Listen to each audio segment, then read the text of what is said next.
record. Cool. 5, 4, 3, 2, 1. Awesome. Well, I'm thrilled to be joined by Ray Zahab. How are you doing this evening, Ray? Doing fantastic. Yeah, I'm on with you, right? Right on. I'm excited to have an hour with you. It's, we have too many conversations in passing and too many short times. So it's good to have you seated for a while and to hear some of your stories from your past expeditions. Now, you've done many expeditions solo, you've done them with teammates, and in the last bunch of years, you've started doing them with student groups and some adult groups, some high school students and adult groups. So we're going to focus on those stories today. Let's jump into it. Let's hear like maybe one story that you want to start off, maybe early days, because you didn't kind of go up through guiding. You didn't grow up through outdoor education. You kind of were doing your expeditions and then you decided, hey, let's bring some students on these. Maybe something from the early days, some learnings that you came upon of like, wow, this is different than doing it solo. Yeah, exactly. It's an interesting thing. After I did a 7,500 kilometer traverse of the Sahara Desert on foot and realized the capacity to learn while on an adventure. And that's how we founded Impossible2Possible, which is the name of our organization. And our goal, quite simply, is to take young people on expeditions around the world that are learning based, 100% free of charge. Everyone's a volunteer.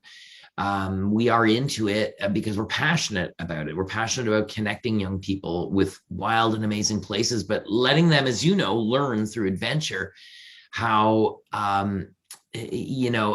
much knowledge you can gain about oneself and the world through doing something exceptional. And you carry that for the rest of your life. So, there's a million stories, but there's a couple that really stand out. And I think even more than the stories of the swashbuckling adventure are the stories of redefining oneself. I can remember we were doing a youth expedition.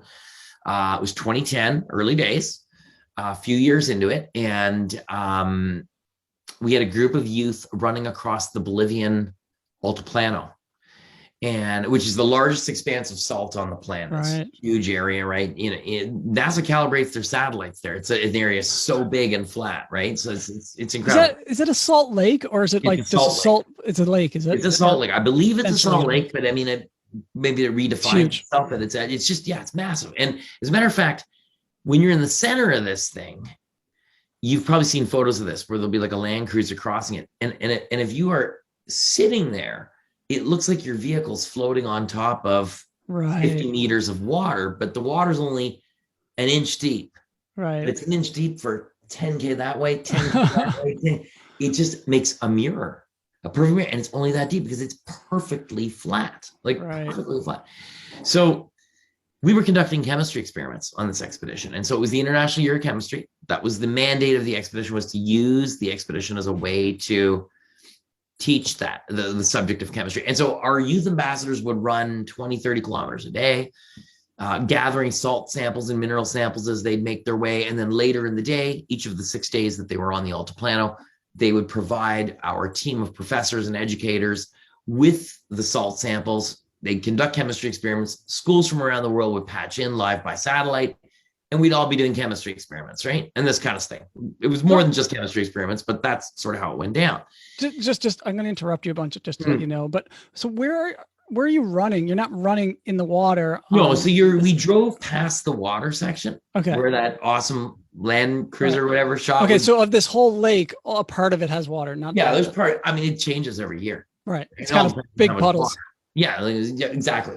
Okay. It can be completely covered in water. It can also be completely dry, depending on the time of year. So there was vast sections that were dry, and the expedition about, I think maybe the first 2-3 days was on that Altiplano, and then they started to work their way up into the Andes Mountains and some volcanoes after that. Okay, gotcha. Okay. So you're running a lot. you're 16, 17, 18 years of age, and you're running, 20, 25, 30 kilometers a day at what, 4,000 meters of altitude, 4,000 meters. It's hard work. And at one point, one of the youth ambassadors got injured. And she was probably at the outset, like the most positive person, on the expedition, just a real positive kid, right? And all of a sudden her expedition was basically all this year of training, this preparation. You're in this amazing place. It's more than just your adventure. It's about you sharing what you're learning with schools and students around the world, and it's over. You can't run anymore. And we sat down as a team and we talked about it. The injury was, she was in bad shape. And we said, listen, we're out here. You don't need emergency medical intervention, although we had medical on our team. But we decided that you may not be able to run, and you may not be able to be with your team in that aspect, but you've got to reinvent who you are and redefine what your role is on this team, because you're still an integral part of the team. You've come together, you've worked together as a team thus far, because the criteria around what you're able to do have changed. Doesn't mean that you just throw in the towel. Right. So you got to figure out a way to reinvent yourself if you still want to be part of this thing. And she thought about it. And it was incredible, because she truly did redefine who she was on that expedition and what her role was. And she became a larger part of the education team, learned filming skills, wow. Learned different communication skills. And this person now is very well known in the communications industry, et cetera. I don't want to say their name. Yeah. But I mean, she's out there doing amazing things now. And it was a huge experience for her, a life-changing event for her, because she grew skills in the Bolivian Altiplano. And that's one of the early stories that I can remember where it wasn't so, such a hardcore adventure thing. We've had those. I mean, it's almost stepping on, fleur-de-lis snakes in the Amazon jungle, or, I mean, crying out loud, dude, taking your kid. You can imagine I'm taking someone's kids across the Amazon. Yeah. What the hell? I have 2 daughters. You have kids. Yeah. You imagine you letting me take your kids into the Amazon jungle. People did. We're safe. We're very safe. Yeah. Well, we're gonna do that. These young people do. It's so amazing. So on this Bolivian trip, you were vehicle supported. So that she could continue on, obviously. Well, vehicle supported, but you still, like, they would run large gaps during the day. Sure. So they go to a resupply, But the injured student could continue. She was able to continue and join the film crew on the days that they were shooting video of the runners, and then she would work resupply crew. Yep. So she'd be providing hydration formula to her team. They all began to really rely on her.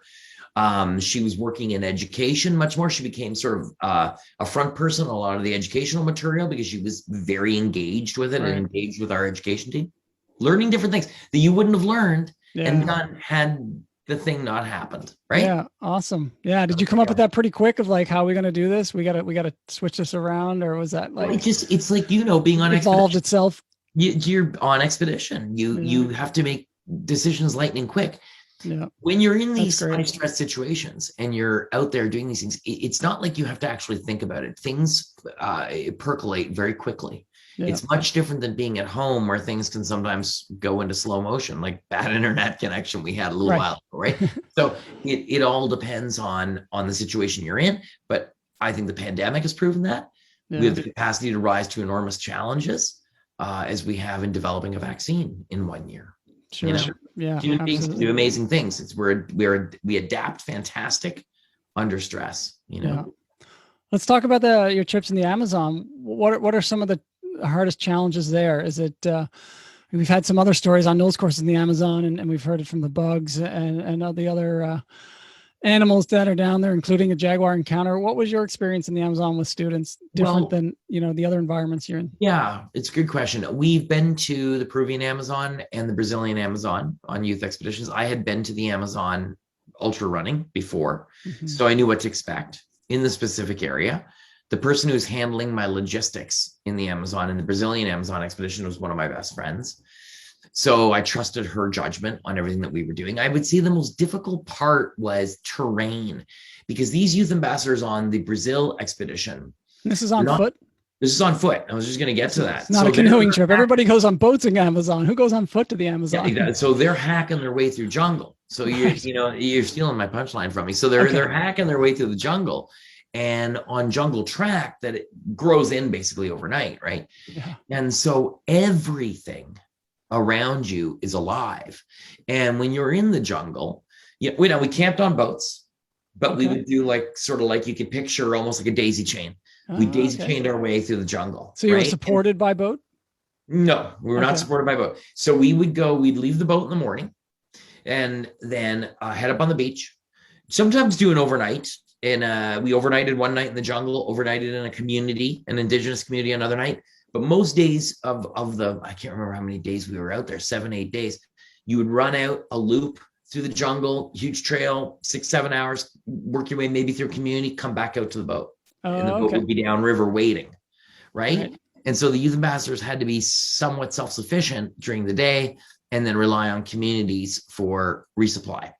So, what was difficult about the jungle and managing the Amazon was mitigating risk. So I had Brazilian Special Forces buddies of mine down there, again, who were connections through this very good friend of mine who did the logistics, and bomberos, the forest fighters of the Amazon, with us on the youth expedition as we made our way, so that they could identify, first of all, teach our youth ambassadors the subject covered in that expedition. Bolivia, we mentioned before, was chemistry. It was the International Year of Chemistry. In the Amazon jungle, you can probably guess it was biodiversity. So we were learning from these people who live in the jungle quite literally about every leaf, every bug, every snake, seeing extraordinary things, learning about what this is and what that is. And then from the indigenous peoples of the Amazon, learning straight from people who are multi-generational about medicines in the Amazon, foods of the Amazon, what's safe, what isn't safe. These sorts of things. And it was just a compelling encyclopedia that you could never remember anything. But to answer your question, what was the hardest part? You can't touch things. You can't just randomly touch things in the jungle. So, one's inclination, and by the way, the Amazon is not flat. It's anything but flat. It's extremely hilly. You're either going down on your ass or you're crawling up on your hands and knees. And there are times when you're looking at that tree and you want to grab that tree and you have to, because that's instinctive. Here we are in Canada, or our youth ambassadors come from all over, but you're in Canada, you're going through the woods, you grab that tree. Not there. You grab that tree and maybe a deadly snake falls out of that tree, or you grab that tree and you don't see the thorns on it and the thorns go right through your hand, or there's something, an insect that can sting you or bite you. So it was the constant reminder that you had to be very aware of your surroundings and not take anything for granted, that we are in a place that is exceedingly beautiful, but at the same time, devastatingly deadly, Yeah. So, yeah. Do you remember any close calls at all that you had down there? I do. One of the scariest close calls of any youth expedition. We were walking along with our youth ambassadors, and at this point, it just so happened that I guess it was one of the bomberos was up front, and it was a denser part of the jungle, and we're on a very narrow jungle track, all covered in leaves. There's leaves everywhere. And he looks down, he stops, the youth ambassador, stop. And he said, he's pointing at a snake, like really poisonous snake. And I said, where? And he goes, there. I said, where? And he's like, right there. And he's pointing, I can't see the damn thing, right? Because it was about maybe 40 centimeters long and no more than your big thumb in width. And it was a fleur-de-lis. And I finally could see it. And it moved along, right? But it was the color of the ground. I mean, you would not have seen it. You could have just, boom. If one of those kids was in front, they may have stepped on it, right? So I'm just, I'm glad we had that extra layer of security and protection and knowledge with us. Sure. But that could have been a really bad situation. But what I thought was really amazing is, he didn't hack away at it and kill the snake with his machete. He, we learned about it. We learned about this snake in the jungle without getting close to it. That, it is an exceptionally deadly snake. I believe it's one of the most deadly snakes in the world. But we saw other snakes that were, oh goodness, lime green like neon. I saw butterflies the size of your hands. So each wing the size of your hands. And, like sort of like how butterfly wings are sort of in 4 pieces, it kind of looks like, what I'm talking about? Well, the top 2 pieces, I'm trying to go by memory. So the top 2 or the bottom 2. 2 of the sections were chrome colored. No way. Oh, not. I said this to my daughters. Not silver, chrome, reflective metal looking. And then the other parts were like a bluish, light blue, flying through the jungle. The most beautiful butterflies. I love butterflies, and the most beautiful butterflies I've ever seen in my life. Spiders, of course, you can imagine the size of. Every time I've been in the Amazon, I see massive spiders. I've had them on me. Yeah. The jungle is terrifying. Is there any way to travel through there to avoid the snakes? No, because it's part of the jungle. We're visitors there.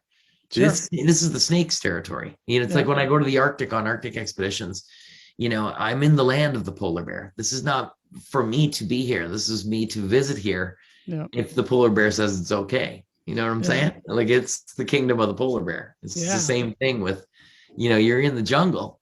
We are there for a week or 2. Yeah.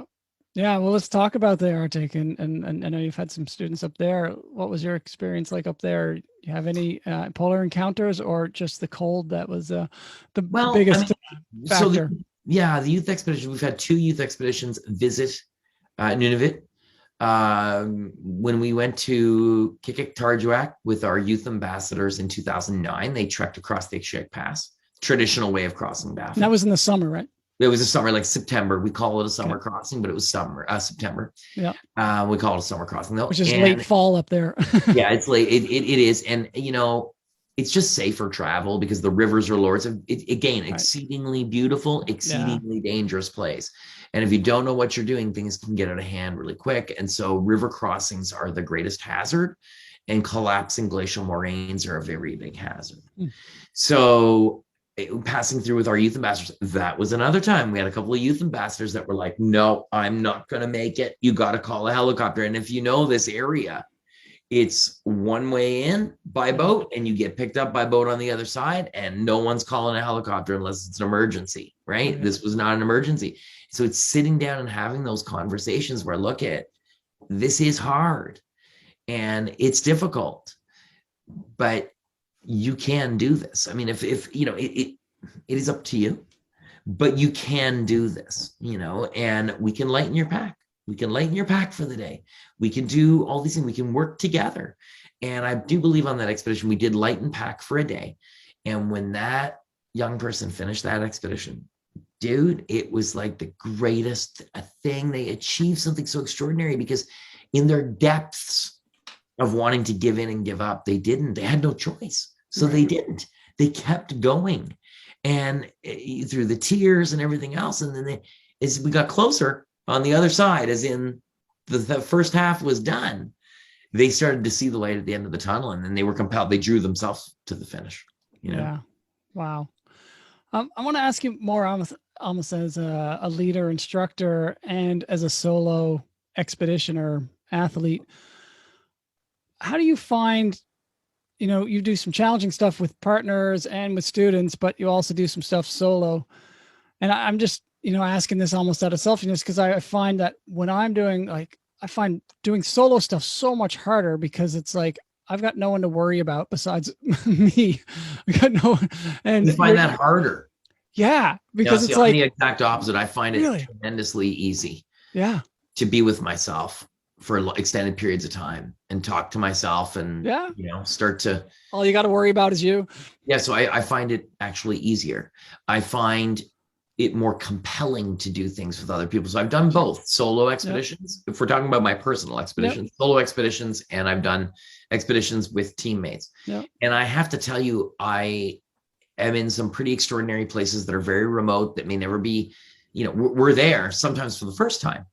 And I love sharing the experience. I love that concept of sharing. So that's why the youth expeditions for me are especially rewarding, because I love to sit back and observe on a youth expedition, not saying just watch, see the looks on their faces when they see a dinosaur footprint embedded in stone after they've climbed a mountain, and that's where that fossil was, right? Or seeing a massive sand dune for the very first time. They've never seen a sand dune. Now they're climbing a sand dune that's the size of a mountain. Yeah.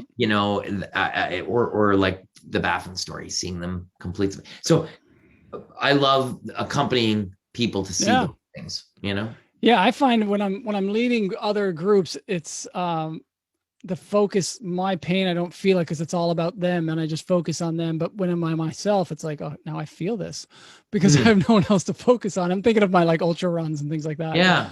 No, I'm kind of the opposite. When I'm on my own, I soloed the Atacama Desert, the Gobi Desert, and others. And when I'm in the Arctic last year, when I'm doing things on my own, the buck stops with me. Yeah. So if I'm having a bad day, it's on me. If I'm losing mileage, it's on me. If things are going great, it's on me. So I kind of like that. I appreciate that responsibility factor. Sure. But sometimes it's not like that when you're with someone else. Yeah. Have you done any, or have you thought about doing winter trips with students? It's another layer. Yes. The answer is yes. The shorter answer is yes. The location, I am not sure about yet, because there are certain safety concerns that you just absolutely cannot mitigate in the cold. And frostbite is something that if you do get a serious case of frostbite, it's it's, it's very, loss of limb, these kind of things. I don't want to take that chance with youth ambassadors. On the other hand, though, we are planning stuff in winter, just not, Baffin Island in the middle of winter. It'll be something, Gatineau Park and Baffin Island in winter are still both really cold. They are both very, very cold. They both can be, but my daughters are, you and I were talking about this earlier today. My daughters are 12 and 10. And, last weekend, they both each skied 40K, and I've skied with them when it's minus 30, and we've done big skis, and kids are resilient, right? And that's sort of the flip side of what I was saying before, but it's a much more manageable experience in Gatineau Park than it is in the remote Arctic, Yeah. It doesn't always have to be that remote, or for a lot of students coming on your trips from big cities, wherever, Gatineau Park is remote.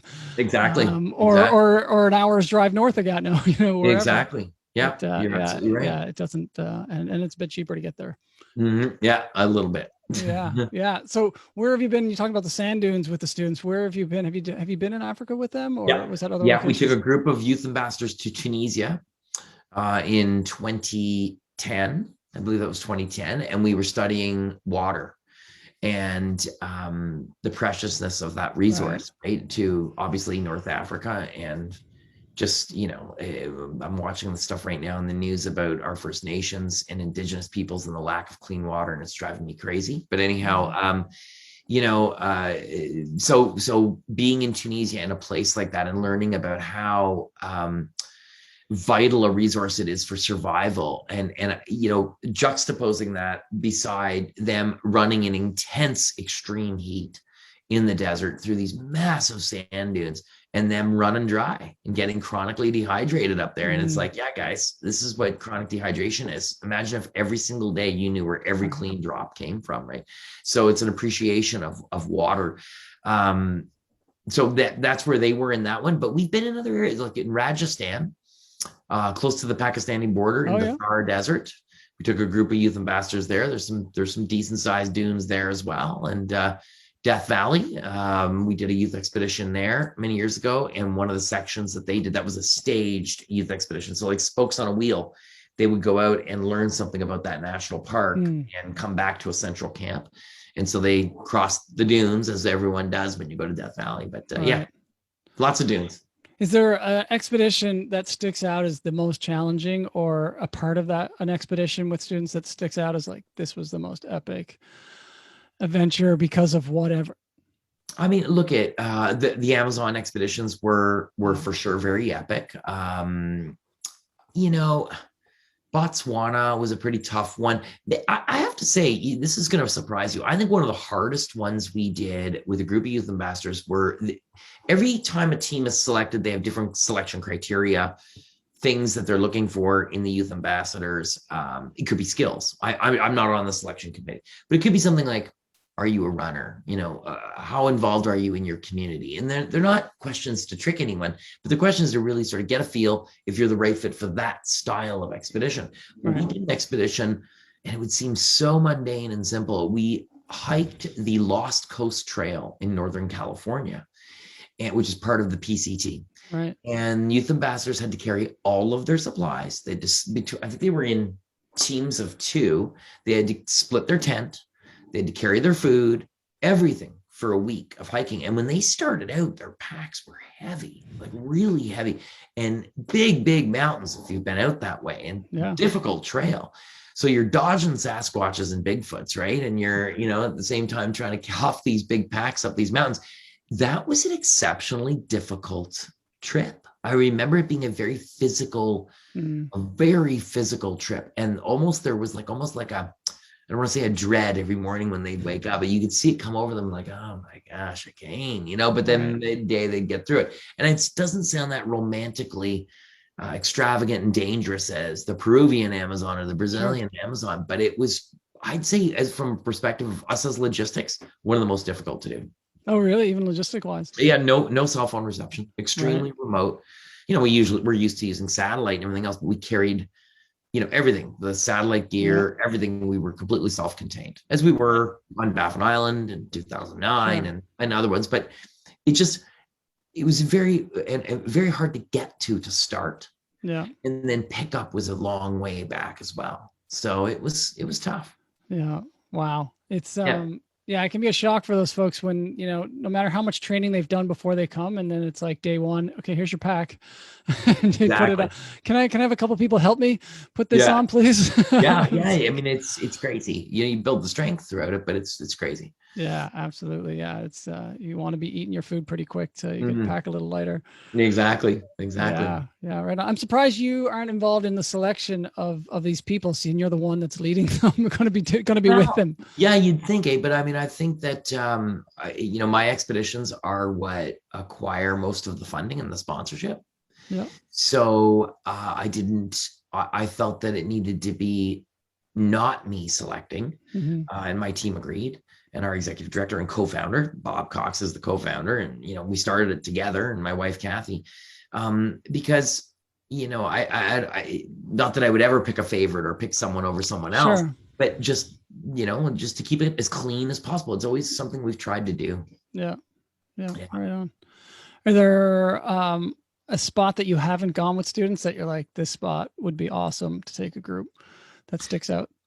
Yeah, there's a lot of spots. I'm not going to tell you the ones that we're going to yet, and so most of those are on that list that we still want to go to, because we need to keep it. It's part of what we do. It's part of the, what attracts so many youth to apply from around the world is we keep a mystery. All our social media more or less goes dormant in between youth expeditions.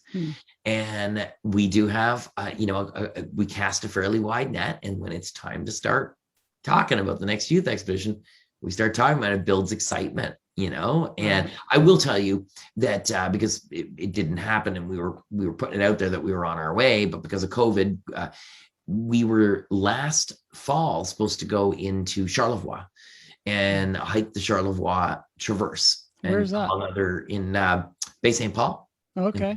In Quebec. Beautiful mountain range. And there's an amazing historical pathway there that we were going to be hiking. And so we will be doing that this fall. So I can talk about that one right now because we couldn't do it last year, right? So, the youth ambassadors are picked, everybody's ready to go. And so we're hoping to go this September. All right. How long will that one be? Shorter than normal. Will probably be 5 days. We're going to get the feet wet again, and the same team of youth ambassadors may end up going on the next one. It was supposed to be a two-parter, so the other part I won't tell you, but it's supposed to be a two-part expedition. One Canadian location, one US, and so we're hoping to build on that the following spring. And even if the youth ambassadors are past that magic age of 21, and 16 to 21 is our mandate, then they'll be involved in the expedition in one capacity or another. Right. Following year, Have you had to do any evacuations, for any interesting evacuations with students that are there? Knock on wood. Yeah. No. If we do, I mean, we always have medical on our youth expedition. And if anything, we try to treat locally and try not, look at anything can happen, right? As you know, and you don't want those things to happen, but we try our best to mitigate danger. But you're doing adventures, and these things adventure is dangerous inherently. But we plan as well as we can, but nobody ever wants anything bad to happen. Absolutely. In the selection of them, have you had people that showed up that are like, yeah, this is just not, like, it's pretty clear early on that this is not the right place for them? Yeah. Never had. That's great. So we're fortunate that we don't have enough money to take the youth ambassadors, the number of great applicants that we have. Sure. We can afford to take 5 or 6 youth ambassadors on each trip because there's a huge logistical engine around that. All logistical monies are spent typically in countries or local communities. So we try to acquire as much local logistics, food, everything that we can locally, we will do it and spend that money that way and bring very little in. But we do bring a team of teachers, a doctor, filmmakers, photographers. This all ups the cost, but it's part of the experiential learning program. And then you've got satellite time and all that stuff. Do you ever have to balance with, the ability to want to go maybe light and fast and have a little bit more self-reliance on one side, and then the other side of, like, we need to broadcast this to the world and take all this electronics with us and be in touch and on electronics every day and night? That's part of the logistics. It's part of the logistics. Figure out the way. But other days where you're just like, I wish we could just, like, not check in for 3 days and just have a nice remote wilderness experience? It's not part of it's not what we do. Yeah. I do that on my expeditions because I don't have a choice sometimes. But on a youth-based expedition, educate, inspire, empower. So every day is heavy duty. They wake up early and they go to bed late. There's no sleep. Yeah. It's more than an adventure. If it was just an adventure, much easier to do, but it's an adventure that's educational for both them and the students in the classrooms. So it has to be high end all the way. We want it to be good, really good. Not, oh, this is kind of cool. Look, they uploaded a photo. No, not good enough. We're teaching a full curriculum, or becoming field reporters, or we're always reinventing how we're doing what we're doing, but we're doing it legit, Right. What are some interesting stories you've heard from people tracking your movements and your trips and your classes that you're doing from the field? So some classes around the world that may be following you. Do you ever get any feedback from them? Do you ever hear stories from them? Tons and tons. I mean, we peak at about 30,000 students that'll follow a youth expedition. Wow. But I think the most amazing, kind of comment is they've selected the youth ambassadors. They've been training all year and, whatever. And we provide all the training, the gear, everything. Like, they need nothing. They just need basics, right?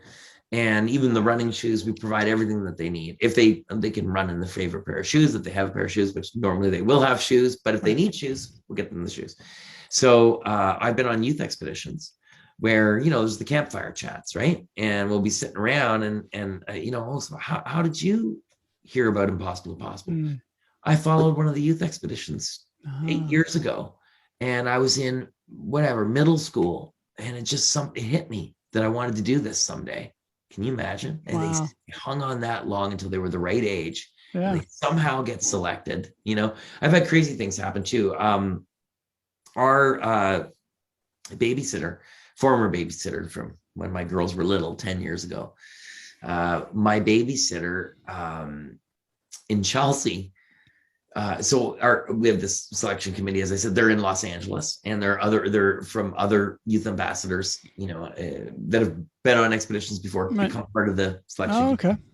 And so I hear about the long list and the short list. And so I get the short list. And so Bob calls me and says, hey, there's this kid from your town. And he was her name in a different way. And he said, she's like on the short list. I think she's going to make it on the youth expedition, but she's from your town. Don't say anything if you hear anything.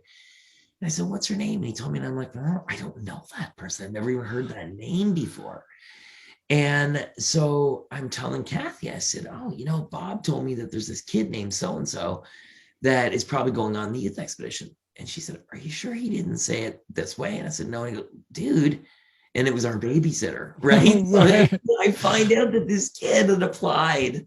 Wow. And she never told you. Never told me, never said anything. Like, it wasn't like we saw her all the time, but it was just one of those funny things. And oh my God, just an amazing kid, right? Obviously, just a great kid. And, she's doing amazing things now too. So. Did she get selected? Oh yeah, she went. She did. Which expedition was that? I forget which one she was on. I'd have to think about it. Yeah. 14 youth expeditions now.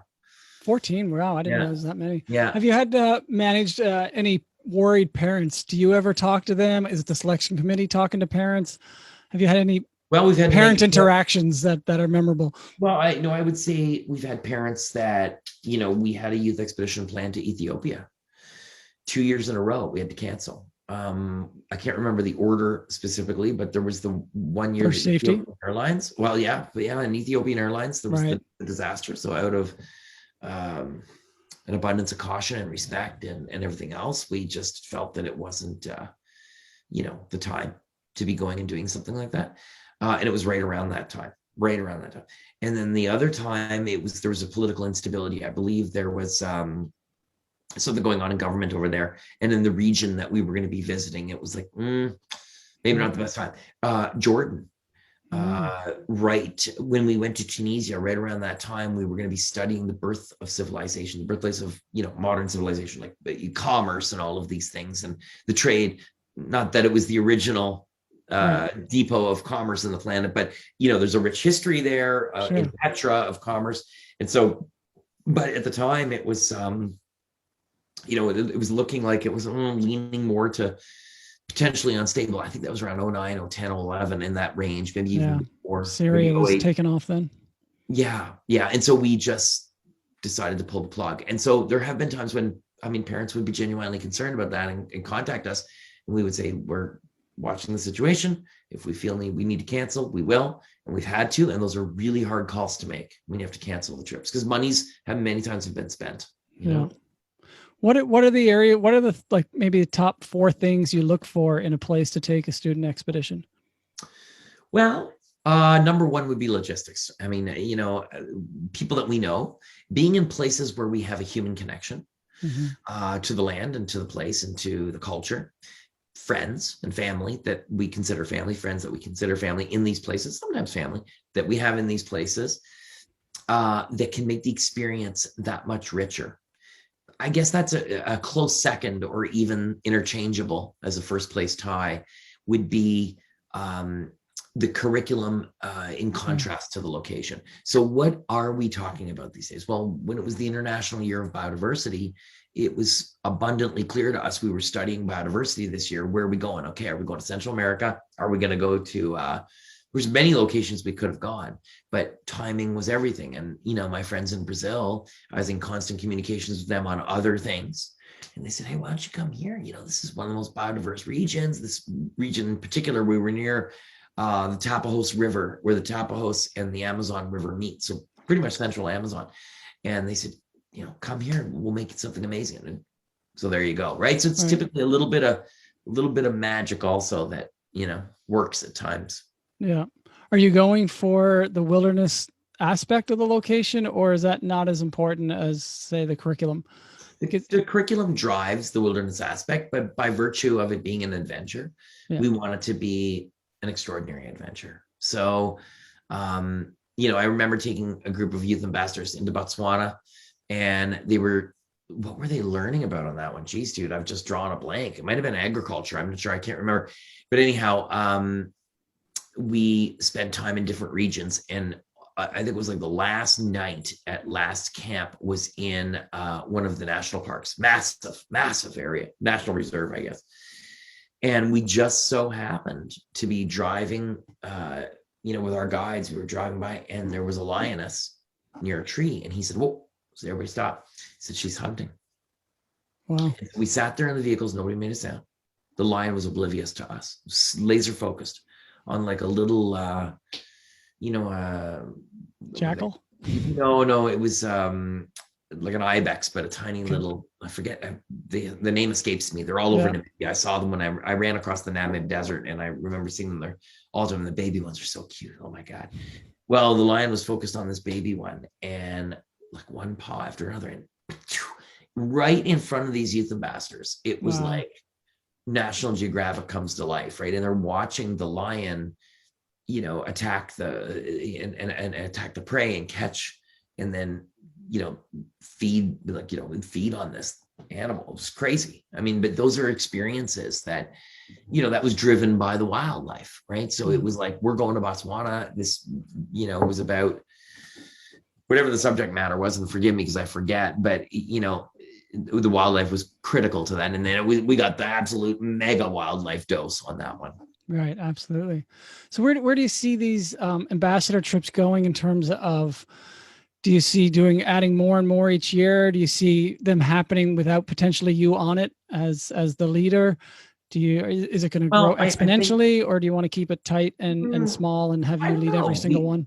We do grow. We grow and when the economy's great, we're growing because we have lots of sponsorship. When the economy's shrinking, we're trying to get by, so that comes and goes. We are working with future partners. We are in discussions right now with some amazing educational partners. We worked with Apple Education in the past to drive our curriculum. And we're working with others and communicating with others right now about a much larger and broader curriculum for these youth ambassadors going forward post-COVID. I will be on these youth expeditions in the foreseeable future, because as I wind down in my professional career as an explorer doing these hard things that I do, I don't want to keep doing these things as these larger, longer projects. In 5 years from now, if I feel like I'm slowing down, it's just not where I'm at, right? I want to push hard, go hard every time. And so, and this is going to sound like the most ridiculous statement, but I've done a lot of the things that I've really wanted to do. Like I've crossed most of the large deserts on the planet on foot. You know, there's a few Arctic projects I've got that I still want to do. And there's a couple of other projects that I still want to do. When I get done all those, I'll probably focus more on Impossible to Possible, be even more present in that. And then as well with my guiding operation with Capic One, which is not free expeditions. It's a for-profit, but we do support Impossible to Possible. And I take clients on expeditions around the world. They're sort of based on the youth expeditions. They're very similar to the youth expeditions. It's just that they're a little bit more heavy. Like they learn principles of navigation, the adult on the adult. They learn different things that are more, a little more comfortable. But on the youth expeditions, I must say, and we didn't mention this before, with the exception of the Brazil expedition and the Peru expedition, these youth ambassadors take the lead. Yeah. They're given all the tools and resources. I'm not in front leading them. I'm not per se guiding them. Sure. It's so funny because I hear the term guide. Yeah. And for me, guiding in what I'm doing with the nonprofit, I'm behind the scenes. I'm there as a safety net. I can see them at all times. But they're making the navigational and route finding decision. And if it's the wrong one, I'll let them take the wrong way. Yeah. Let's go for 2 hours out of the wrong way and then learn why we went the wrong way. Well, and that's essentially the difference between outdoor education and guiding, Right, exactly. A lot of times I tell people I was a guide because they don't understand what outdoor education is, but it's very different. I'm not setting up anybody's tent. I'm not cooking for anybody. I'm teaching you how to cook, but then you're doing it for yourself. So that's great. Do you ever get out there, having so much experience doing personal expeditions with a group of students, and you're like, man, I'd love to just go. Like, this is, do you ever get itchy feet and like, man, this is going too slow. Let's keep moving. I just want to go here. Or are you really good at just switching off of like, okay, this is not my expedition anymore. This is totally. Like, I go into it not even concerned that it's not my expedition. I mean, honestly, I just have no interest in. It's like when I go running, when I'm training with my buddies, and I run with guys that are faster than me, so that I did when I was racing ultra marathons. I would go running with people who were faster to improve my abilities. But then there's those runs when guys just want to get together and go for a run, and I can be at the back. I could care less. I don't want to. So I got nothing to prove on a youth expedition. I got nothing to prove when I'm running with my buddies. I'm there because I want to enjoy myself with these people. I've chosen to be there. Yeah. You know what I'm saying? So I want to enjoy every moment of it without anything else going on in the old head saying, well, I'd like to hammer this out. I could care less. Yeah, no, that's obviously important. And I don't think you'd last too long if you were so focused on your own self and getting frustrated. Like it takes a whole new level of patience when you're it's funny because I've never had to, I never had to feel impatient. I'll give you an example of a personal experience. When I ran across the Patagonian desert, which was about 1,000 kilometers, it was arguably one of the easier projects I've done. Coast to coast across South America, did it in summer. Most of the deserts, I try to cross them in summer. I was with Stefano Gregoretti, and it was one of the first things we did together. And he got injured partway. And he said to me, Ray, I can't manage much more than, like, we were crawling. I can't manage more than 50K a day. I don't care, dude. Whatever, right? Like, we were doing this thing together. We set out with a goal. The goal of the expedition was not to, sure, we would have loved to have done 80, 90K a day. The terrain was quite runnable for the most part. There were some really bad days. But I'm talking 80, 90 average. So you'd have a couple of hundreds in there, and you'd have maybe some days with 50, right? It just depended on the days. But it became abundantly clear that he wasn't doing any more than 50 a day just to get to the finish. And I was like, dude, I'm cool with that. Because we came in wanting to learn more about each other. And just his demeanor through it and everything else was amazing. So it was like, I'm down with that, right? So there's times and places, right? Yeah. And he stuck it out? Oh, yeah, he finished. Yeah. No problem. Yeah. And then you went on to do many, many more expeditions. Many very difficult trips together, extraordinary adventures together where we don't even speak the same language, basically, right? But we can completely read each other's minds, Yeah. Yeah. That's fascinating. Do you think your kids will go on an expedition one day? Yeah, I think they will. I do. I think they will. They love adventure. They love camping. They love doing hard things. Last summer, we were in Charlevoix, the area that I mentioned before. we've fast packed the Morio Loop and camped and hauled our gear in. And, we do these things. We've been up to Gross Morin with the girls, and which very well. And, running and camping and all that jazz. And so, we got a couple of fast packs in the future coming up that we're training for. And you will do a lot of out and backs as well in the Gatineau Park. Like run out, camp somewhere, and then haul our gear and run back, Oh, nice. That's sweet. Yeah, but we're talking about a few Arctic trips and stuff like that as well. Nice. All right. Well, before we wrap up, I've got a couple more questions I want to ask you, but before we get into that, let's just tell people where they can apply for these. Well, apply for these, how people can become youth ambassadors, whether it's youth listening or parents listening, and then tell a little bit more about IP2P and your organization and how people can get involved and support that. Okay. So what I would suggest to parents who have youth and think they may be interested is you keep an eye on the Impossible2Possible Facebook page and Instagram page. Very little action, like I said, unless we're getting ready to do something, because everyone's a volunteer. Nobody's getting paid. So it takes, we rally resources at certain times of the year.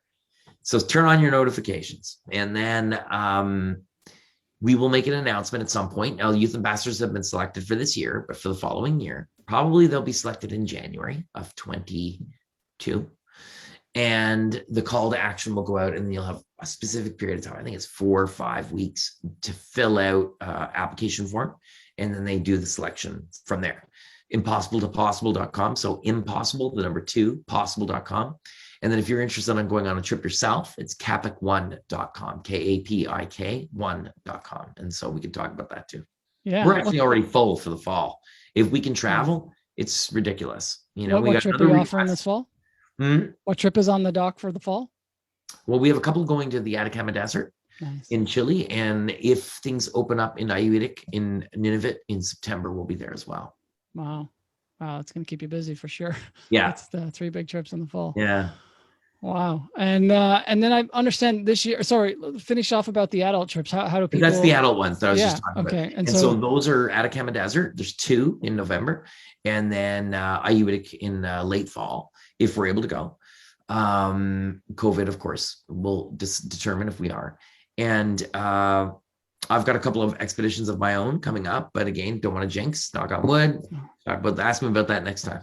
Yeah. Well, that's a lot of travel you got going on as usual. Do you ever set this is the max amount of days I can be away from home in a year or in a month? Or do you ever look at your year like that? Or I do because I love being home. I love being around my kids. I love doing stuff with my kids. I love doing stuff with my family. My wife's a great runner, and we love doing things together as a family.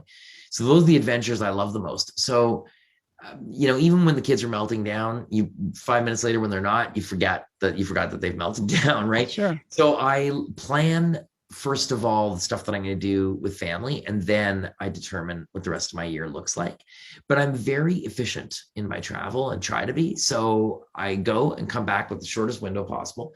And then when I'm home 24/7, right, around the clock. So actually, even with all the travel I do, I calculated it once, and I'm probably home more than someone who does a 9-to-5 job, technically speaking, right? Yeah. And then how, this is kind of a side question. How do you have managed your risk management over the years? It's probably more for your personal expeditions, because there are definitely a lot more risk to them. Did that change at all once you had a family, once you had kids at all, in terms of your willingness level to reach in terms of risk management? How has that played into your psyche and your planning for your personal expeditions? I plan my personal expeditions more than I plan trips to the grocery store, right? So I'm planning every single step. So I mitigate as great as I can. Yes, obviously having kids makes you think a lot more about, what's at stake, and you don't want to screw up. But at the same time, because I'm taking so much caution and precaution, I won't do an expedition where when I weigh everything out, the chances are more that you may need to call for a rescue. I don't want to put the other person at risk. Do you know what I'm saying? Yeah, absolutely. If I'm trying to make my way, for example, to the North Pole or something, and the ice opens up underneath me, and I was told by polar explorers, great North Pole explorers, don't go. And, the ice isn't stable enough these days. This is not the year. Don't go. And I go, right? Well, then I'm putting myself at risk, but I'm also putting the others that got to come and get you out of that ocean at risk, right? And so that's just not where I'm at. I mean, everybody's got to make their own decisions, how they want to make them, no judging. But so that also is a mitigating factor in risk for me. Right on. Yeah. All right, Nano, switching gears again. I understand this year you started a coffee business. Do you want to talk a little bit about that? So the coffee business, pandemic pivot, I guess we could call it. Yeah, everybody's calling it that, right? The coffee business was always something we were going to do. Yeah. It's just that the pandemic obviously accelerated it. We were not unable. So with the guiding business, we always had a storefront. We were going to activate the storefront, and we always knew from day one it was going to be coffee, because we're all passionate. Everybody in my circle, we are all passionate coffee drinkers. We came up with a hashtag long before we joked about amongst ourselves, which was no coffee, no expedition.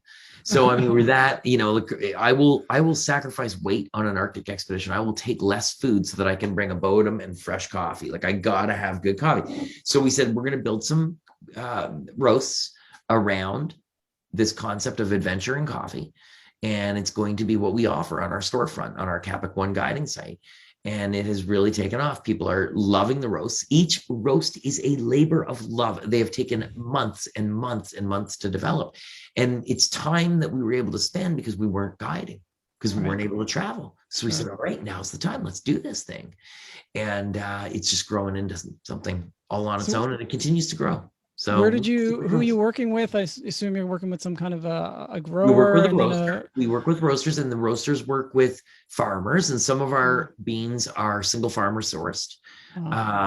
Everything is perfected exactly the way we want it. It's very, our biggest seller is the Arctic Dark roast, Arctic Winter Dark. And we wanted to create a roast that was smooth, not burnt, but dark, and we were able to achieve that. And it's just something that we are so stoked about, Nice. Well, we'll have to put a link on the site, seeing we are the Hot Drinks podcast. Yeah. I'm having tea tonight. There you go. Yeah. It's a little late for your coffee maybe tonight, but we'll put a link for that in the show notes. And so that's on the same guiding page there, or do they have you a separate site for the coffee now? It's on the same, you'll find it. It's like, our tagline, we sell expeditions. Oh, and coffee. And is that shipping throughout Canada, throughout the US? Where do you go? Throughout North America. Yeah. Okay. Good old Canada Post is not easy on us with the shipping costs. So we apologize for that, but we encourage people to order multiple pounds. Mm-hmm. Because you save so much on shipping when you do that. Right. And, a portion of the proceeds at the end of the year from both sales of coffee gear, and expeditions goes back to impossible2Possible. Nice. And what is Ray's recommended way to make this coffee at home? Good question. Okay, so it depends on what you got at home. But if you have an espresso machine, I push all our coffee through espresso machine, and it's fantastic. But if you have an AeroPress, we sell them on our website if you're not familiar with it. But AeroPress is quite literally one of the best cups of coffee you can have. It's just amazing, especially for the darker roasts. For the lighter roast, I would recommend pour over. Get your water temperature right, weigh the grounds, the whole 9 yards. Get right into it, study it. Yeah. And for the light roast, it makes a really nice citrusy, it's like you bit into a lemon. So they're all different. But and then the medium dark roast French press is fantastic. Coarser grind. Awesome. Well, there you have it. You've got the instructions. You not only have the source of the coffee, you've got instructions on how to use it and drink it and make it. All right, let's jump into our rapid fire questions before we'll get you the chance you can tell folks where to follow you, and then we'll call it a good night. All right. What's your favorite location to lead trips? You have one spot. What's your favorite? Arctic. Yeah. No way. I only can have one. Tough call. It's either the Atacama Desert or the Arctic. Yeah. I know that's one reason for each. Empty and beautiful. Yeah. Nice. All right. What's your favorite piece of gear that goes on most of your expeditions? My Canada Goose puffy pants. They quite literally are like slipping on a sleeping bag. It's full stop. Can't lose puffy pants. That's funny. You're the second person that said puffy pants in the last couple of weeks. Yeah, puffy pants are Do you have puffy pants? I haven't, but I've hardly ever wore them. I think I wore them on Mount Logan, and that might be the greatest things ever. Greatest things. I don't seem to get that cold on the legs, but they are sweet when you need them for sure. All right. On Nolan's course, it's really popular to dress up in backcountry costumes, silly costumes. Do you guys ever do any of that? Have you ever had a favorite costume or anything like totally off the wall silly on your expeditions that came out? No, I can't think of anything. I mean, that's really, we laugh about a lot of ridiculous things. Yeah, I know. We laugh about a lot of ridiculous things on expeditions, but I have to do the costume thing. All right. Yeah, you get formal proms you can have out there. It's funny what you can get creative out of your backpack. Yeah. All right. Well, next time I'll have you on, I'm going to ask the same question. I want a good answer for your favorite costume. We'll come up with it. We'll come up with something. What image comes to mind when you hear the word adventure? A map. Yeah. A good map? Contour map. Contour map and just looking at that map and maybe not even knowing what the map is of. Yeah. And then trying to imagine what the terrain of that map and the environment of that map is. So I would say a map. All right. Awesome. All right. Last question. If you could go back to any location you've shared a hot drink with somebody in the field on your expeditions, where would that location be? Oh, it'd be Kikik-Tarjuak with my buddy Bill Yarnicuk. Yeah. For sure. You got a particular spot in mind? Campsite? Sitting at the base of Thor Mountain. Yeah. Baffin Island. Just sitting there. Nice. So many great memories. Yeah. Yeah. Awesome. Yeah, I haven't been up to Baffin yet. I can't wait to get up there. I've seen so many images that are incredible, especially Thor. It's just that whole area is a massive area. Yeah. It's a huge geography. Yeah. Yeah. That's so few people get to go. Awesome. All right, Ray, let's finish it up. Tell folks where they can find you, where they can follow what's going on. And we'll say goodnight. My name is spelled RayZahab. That's also my website.com. Links to everything from there. All my social media, everything. All right. You can find them there. Awesome. Well,